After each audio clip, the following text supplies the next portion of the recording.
Fala aí pessoal, sou Jorge Nicola, bem-vindos a mais um vídeo do canal. Sem perder tempo, pedir para deixar like, se inscrever no canal e ativar as notificações. Preciso falar agora sobre Júlio Casares, que virou alvo de novo pedido de afastamento no São Paulo. O pessoal da oposição trabalha para que o Júlio Casares seja afastado ou enfim sofra um impeachment. E esse novo pedido, assinado por 41 conselheiros, tem a ver com o mais novo escândalo do Tricolor. Na manhã dessa segunda-feira, o GE trouxe uma ligação telefônica gravada em que Douglas Schwartzman, diretor das categorias de base, e Mara Casares, ex-esposa do presidente Júlio Casares, tentam convencer uma mulher que havia recebido um camarote de forma clandestina desses dois diretores a abrir mão de uma denúncia. Ela havia protocolado na polícia e levado o caso à justiça por conta do sumiço de 60 ingressos para o show da Shakira. O grande ponto é que esse camarote foi concedido a ela de forma irregular, sem o consentimento da diretoria, sem consentimento do São Paulo. E a partir daí, um enorme caos. 41 conselheiros já assinaram esse pedido de afastamento do Júlio, do Márcio Carlomagno, que é o CEO do clube, do Douglas Schwartzman e também da Mara Casares. Se esse grupo de oposição conseguir mais 11 assinaturas, tendo chegado a 52, o caso vai ser julgado pelo Conselho Deliberativo, que é hoje presidido pelo Couten Aires de Abreu. Vale a lembrança de que recentemente, também por conta de uma série de dificuldades do São Paulo dentro de campo, já havia sido protocolado um primeiro pedido de afastamento do Júlio Casares, só que como se tratava apenas da falta de resultados, isso aconteceu depois de um 6-0 contra o Fluminense, não foi um movimento que ganhou tanta força. Vamos ver se agora, depois de um escândalo pesado, isso pode reverter em algum problema para o presidente tricolor. Preciso falar agora sobre a disputa grande por um jogador do Flamengo, Alan, que nem sequer foi levado para o Catar para a disputa do Intercontinental de Clubes por opção do técnico Felipe Luiz, está fora dos planos do Fla para 2026 e é alvo de São Paulo, Santos, Corinthians e Grêmio. Com detalhe importante, o Alan em outros momentos também esteve na mira de Jorge Sampaoli no Atlético Mineiro. O Alan tem contrato com o Flamengo até dezembro de 2027, havia sido comprado por 8 milhões de euros. Grande problema para que ele deixe o Flamengo são dois, né?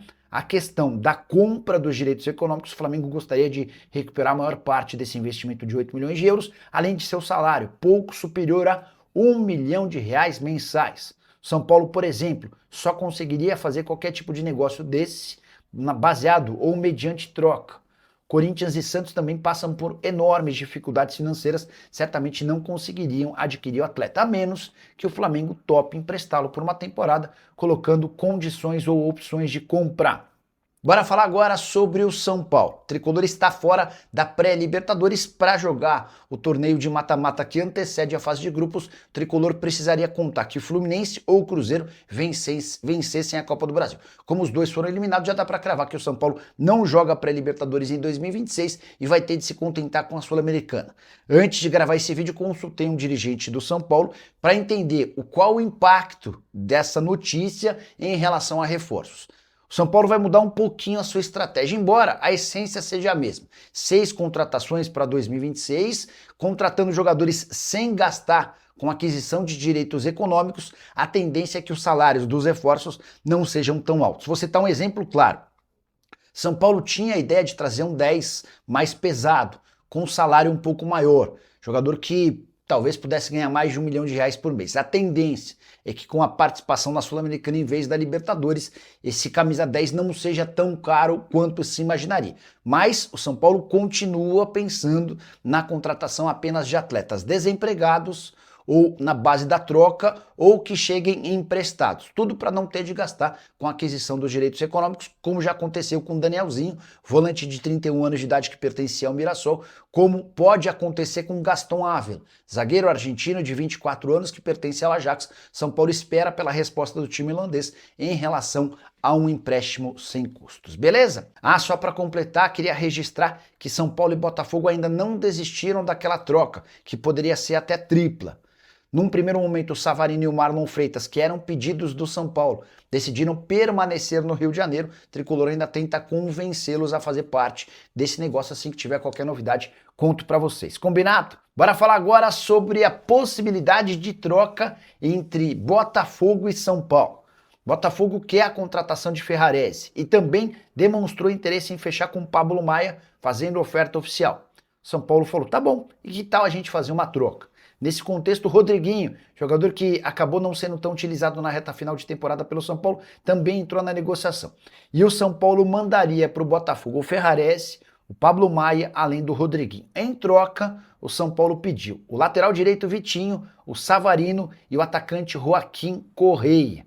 De acordo com Éder Traschini, jornalista que cobre o São Paulo, o negócio só não foi fechado porque na última hora o Savarino disse que não tem interesse em trocar o Botafogo pelo São Paulo. Está mais contente de morar no Rio de Janeiro e de continuar no Botafogo, e esse seria o responsável por impedir uma troca tripla, algo bem pouco comum no futebol brasileiro. Diante desse cenário, não se descarta que Botafogo e São Paulo tentem encontrar outros nomes que possam compor. Já ouvi falar, por exemplo, no Marlon Freitas, volante do Botafogo, também não há interesse do atleta em trocar o Botafogo pelo São Paulo, mas os times estão tentando se acertar e esses são os nomes na pauta das duas equipes no momento.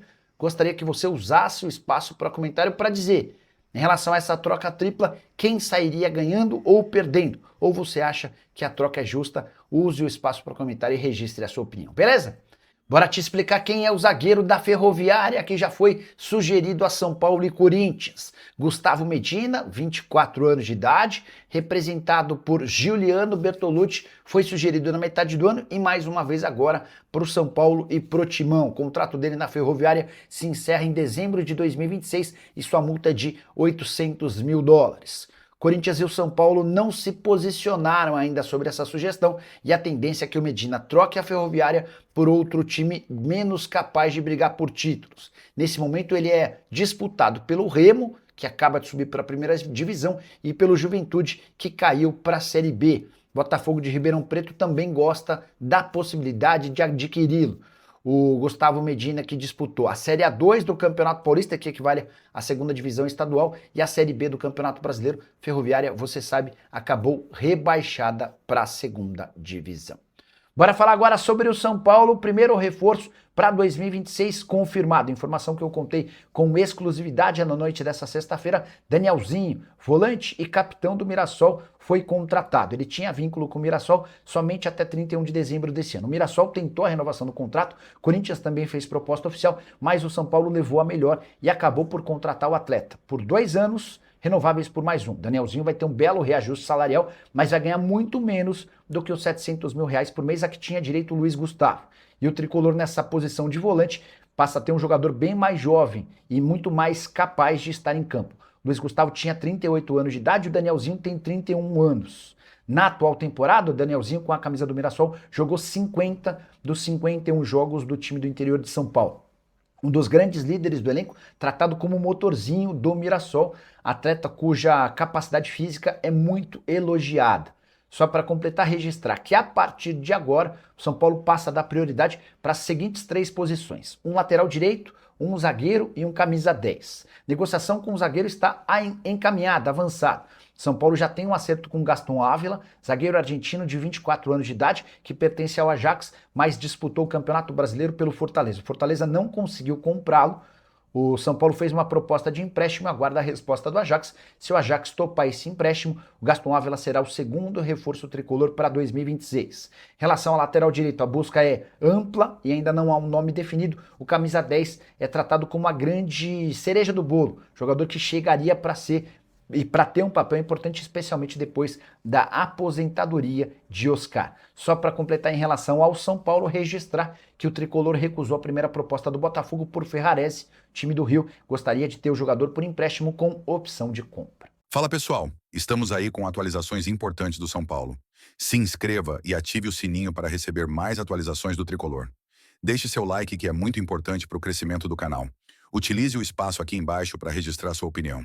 Ficamos por aqui com mais esse giro de notícias. Um abraço e até o próximo vídeo.